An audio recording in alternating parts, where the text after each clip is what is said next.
Halo Bujang, arigato yang udah mengklik video ini dan selamat datang di channel Uzumaki Film. Channelnya zomblo friendly banget.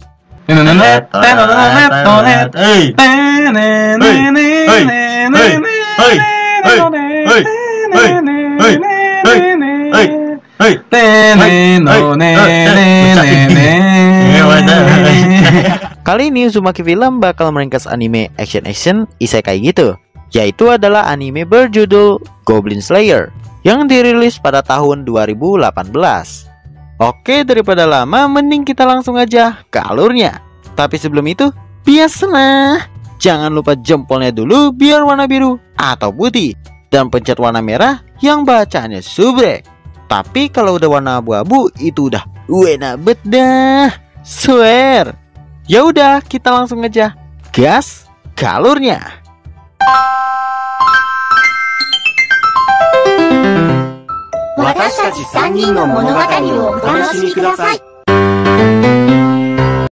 Di awal scan memperlihatkan seorang ciwi pendeta bernama Onna yang lagi mendaftar di sebuah guild untuk berpartisipasi dalam membantu para petualang. Nah, baru juga ingin lihat quest, dia didatangi oleh cowok ciwi bernama Kenshi, Butoka, dan Majutsushi. Mereka meminta Onna untuk bergabung dalam partinya, soalnya kekurangan orang.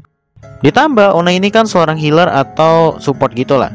Kenshi pun ngasih tahu kalau mereka akan mengambil quest membunuh goblin. Ya tentu mbak resepsionis bernama Utsetsukejo, kita panggil aja Mbajo, mencoba melarang karena mereka pangkatnya masih pemula. Tapi namanya juga bocah batu, ya udahlah, biarkan, suka-suka. Scan berpindah di mana mereka sudah sampai di gua tempat tinggal para goblin. Cuma Onna baru masuk, udah ngerasa nggak enak hawanya, pengen balik. Namun mereka meyakinkan kalau goblin tuh monster paling lemah, slow masih bisa diatasi. Tapi tiba-tiba saat udah berada lumayan di tengah gua, Majutsushi serta Onna dikepung oleh goblin. Ya walaupun Majutsushi bisa ngebunuh salah satunya, cuma dia harus digengbeng serta ditusuk dengan pedang beracun. Lalu Kenshi sama Butoka datang buat nyelamatin mereka berdua.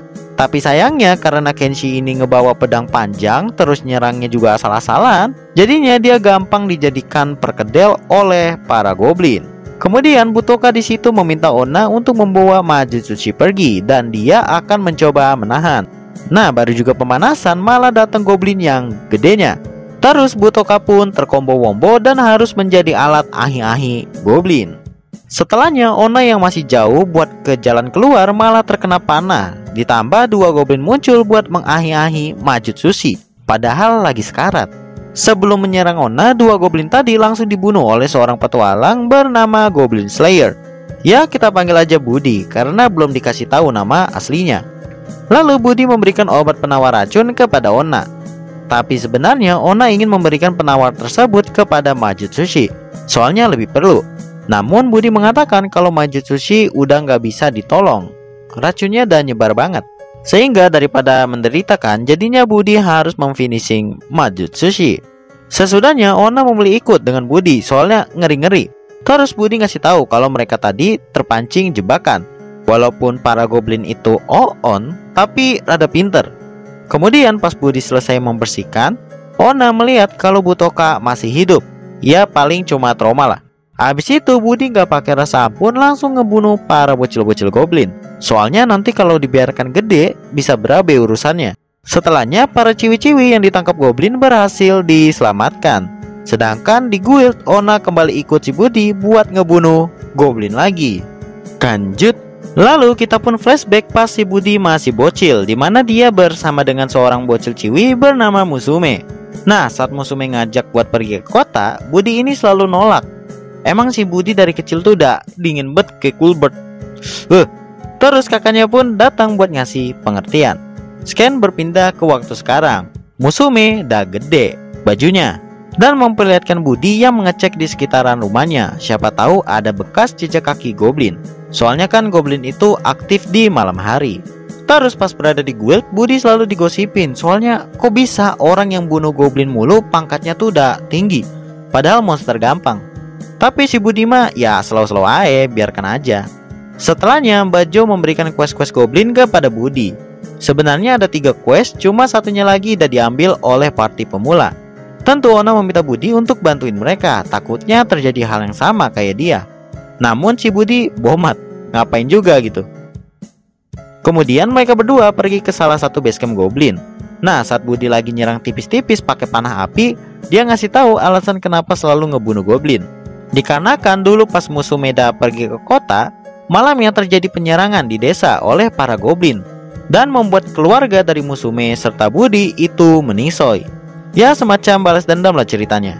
Abis itu goblin yang tersisa ataupun selamat langsung dihabisi oleh Budi.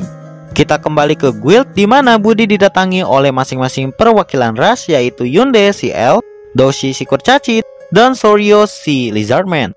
Yunde lalu meminta Budi untuk bantuin mereka, soalnya para iblis akan menyerang dunia. Cuma Budi pastinya nolak, wong bukan quest goblin kok.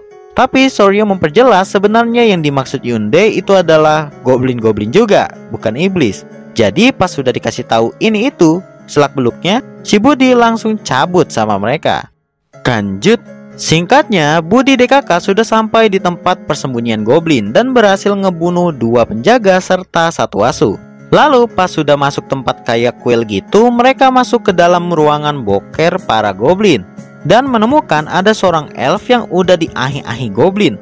Awalnya mereka ngira si Budi ini pengen ngebunuh elf tersebut buat ngilangin penderitaannya. Tapi ternyata ada 1 goblin bersembunyi di belakang tuh elf, terus berhasil dimusnahkan dengan sekali betak oleh Budi. Kemudian Soryo menggunakan sihir pemanggil gitu buat membawa elf itu pergi meninggalkan kuil. Setelahnya mereka akhirnya menemukan titik dari tempat para goblin berkumpul.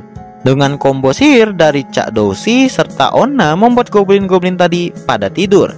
Jadinya dengan EZ, Budi, Yunde, dan Soryo bisa ngebunuh semua goblin yang berada di situ. Sesudahnya sebelum mereka lanjut mencari lagi, mereka didatangi oleh Orge pemimpin para goblin di tempat itu. Terus mereka pun diserang menggunakan fireball, namun berhasil ditahan berkat Onna. Lalu mencoba menyerang balik. Tapi di sini Budi malah kena pentung sehingga puyeng dikit lah. Saat udah minum jamu kuat, si Budi pun melakukan rencananya. Nah, pas Orge itu pengen menggunakan fireball kembali, cuma tiba-tiba kok turu deh. Ternyata Budi menggunakan gulungan gate yang terhubung ke dalam dasar laut. Kan tekanannya tinggi tuh, jadinya bisa tajam gitulah airnya. Kemudian gak perlu basa-basi, Budi pun mengkauin si Orge. Setelahnya mereka dijemput oleh pasukan elf untuk membawa Budi DKK ke kota. Sebenarnya sih pengen bantuin, namun biasalah ya, telat datang. Hari-hari berikutnya Budi didatangi oleh 2 petualang pemula, sebut aja sejoli, bernama Shenshi dan Seijo. Mereka berdua di situ meminta saran gimana sih caranya ngebunuh serangga yang gampang. Walaupun Budi ini cuma ngebunuh goblin doang, tapi dia tetap ngasih tips and trik cara-caranya. Sesudahnya baru juga pengen balik, Budi dimintai bantuan oleh Mbak Jo untuk menjadi pengawas atau penyeleksi orang gitu agar bisa naik pangkat. Nah, saat mulai nyeleksi, bocil elf bernama Rhea ini malah request anjir, pengen dinaikin lebih bagus pangkatnya. Namun sebelum itu Mbak Jo ngasih tahu kesalahan dari si Rhea ini apa aja. Dimana dia tuh suka nyuri-nyuri barang, PHP-in orang, apalagi yang terbaru adalah ngambil harta karun dari quest, padahal dilarang oleh guild. Sehingga dia pun diturunkan pangkatnya jadi paling bawah. Ditambah nggak boleh ngambil misi di kota itu lagi. Padahal saking kezelnya tuh bocah pengen nyerang. Cuma karena kepikiran takut dia apa-apain si Budi, jadinya Rhea pun cabut. Lanjut. Besoknya mereka pergi ke kota air karena mendapatkan quest membasmi goblin. Saat sampai ternyata yang mengundang mereka adalah uskup terkenal bernama Otome. Beliau juga dikenal sebagai gadis pedang. By the way, gede ya tongkat atau pedangnya. Lalu Mbak Otome ngasih tahu kalau alasan mereka dipanggil karena udah sering kejadian di mana banyak penduduk yang meningsoi dan hilang. Pastinya itu adalah ulah dari goblin. Terus Cak Doshi mengatakan walaupun kotanya ini berada di tengah-tengah air, harusnya tuh para goblin berada di bawah tanah. Kemudian setelahnya mereka pun pergi ke sana dan langsung disambut battle oleh para goblin. Selanjutnya mereka malah melihat goblin-goblin tersebut cosplay jadi One Piece. Tentu dengan kerjasama Epical Glory membuat mereka berhasil menenggelamkan kapal itu. Ya baru juga pengen ngaso ada masalah lagi baik, yaitu mereka dikejar-kejar oleh seekor buaya darat. Di waktu yang sama ada sekelompok goblin mengarah ke mereka, sehingga Budi menggunakan rencana dengan memancing para goblin menuju ke buaya. Dan berhasil. habis itu dimakan-makanin. Keesokannya mereka balik ke bawah tanah lagi, tapi kali ini Budi membawa seekor burung kenari untuk menjadi alarm bila nanti ada gas beracun. Sesudah berjalan menelusuri tempat seperti kuburan, mereka akhirnya sampai di salah satu ruangan. Nah, pas sudah masuk ternyata ada orang diikat. Namun Budi tahu kalau itu hanya Kaori digantung. Terus tiba-tiba mereka terjebak di ruangan itu karena para goblin ngunciin dari luar. Bener aja racun pun mulai masuk. Cuma Budi meminta supaya yang lain tetap slow, soalnya dia punya rencana lain. Kemudian goblin-goblin pun mulai masuk. Tapi ada satu goblin gede banget datang. Disebut champion karena kekuatannya setara dengan petualang profesional. Tapi Budi yang ingin menyerang goblin champion malah tertampol dan langsung sekarat. Dan mereka sakit banget. Lalu Onna yang melihat Budi sampai begitu malah nggak fokus mempertahankan sihir tamengnya. Jadi para goblin berhasil masuk dan membuat yang lain kewalahan sampai kacau gitu rencananya. Namun Budi pas ngedengar Onna lagi diapa-apain, dia pun menggunakan rambut dari Kaori tadi agar bisa mencekik goblin gede itu. Dan setelah berhasil membuat goblin champion sekarat ditambah matanya hilang sebelah, goblin yang lain memilih mundur. Untungnya sesudah goblin pergi, Soryo berhasil nyelamatin Onna. Telat dikit aja bisa berabe urusannya. Cuma karena udah terkena damage banyak bet, Budi pun KO. Lanjut. Kemudian scan berpindah di mana Budi bocil lagi di ospek sama senseinya dengan Q&A gitu. 2 pertanyaan berhasil dijawab, tapi satunya ini masih nyari-nyari. Keburu bangun Budinya. Nah, Budi terbangun di kamar Otome. Di sini rada ecchi dikit sebenarnya. Lalu Otome ngasih tahu kalau dia udah nggak suci. Soalnya kesuciannya itu udah diambil sama goblin. Siapa yang cita-citanya pengen jadi goblin adik-adik? Singkatnya, Budi DKK menemukan monster Illuminatot di sebuah ruangan. Tapi dengan rencana dari Budi, monster tersebut dapat dikalahkan dengan EZ. Terus habis itu mereka kepo dengan sebuah cermin gede di depan. Kegunaannya buat apa? Cuma sesudah disentuh, tiba-tiba mereka melihat ternyata cermin gede tersebut adalah portal penghubung ke dunia goblin. Baru juga dapat fakta, para goblin datang buat mengambil cermin itu. Namun dengan rencana Budi serta kerjasama yang epik membuat pasukan goblin tadi rata. Plus mereka berhasil selamat dari reruntuhan berkat berlindung di bawah cermin portal. Hari berikutnya Budi udah berada di rumahnya. Dan seperti biasa dia selalu mengecek apakah ada tanda-tanda dari goblin. Selanjutnya dia bakal pergi ke guild untuk mengantarkan barang. Nah, di sini nggak ada yang nyadar, bahkan petualang sesama veteran bernama Yoritsukai padahal ngajak ngobrol tuh nggak tahu kalau sebenarnya itu si Budi. Emang sih kan Budi pakai helm mulu, jadi nggak pada tahu. Lalu mereka pun madang-madang sebagai keberhasilan kemarin. Di situ Mbak Jo ngasih tahu kalau Raja Iblis berhasil dikalahkan oleh pahlawan. Jadi kemungkinan masalah akan sedikit berkurang lah. Besoknya pagi-pagi Budi meminta Musume untuk kabur dari situ karena dia berhasil menemukan jejak kaki goblin di dekat rumah. Bukan hanya satu, tapi kemungkinan ada ratusan goblin yang dipimpin oleh rajanya, disebut Lord. Terus Budi memperkirakan goblin-goblin tersebut akan mulai menyerang tempat tinggal mereka nanti malam. Tapi Musume walaupun udah dikasih peringatan tetap gak mau, soalnya dia pengen nemenin si Budi. Kemudian Budi pergi ke guild buat minta bantuan kepada petualang lain.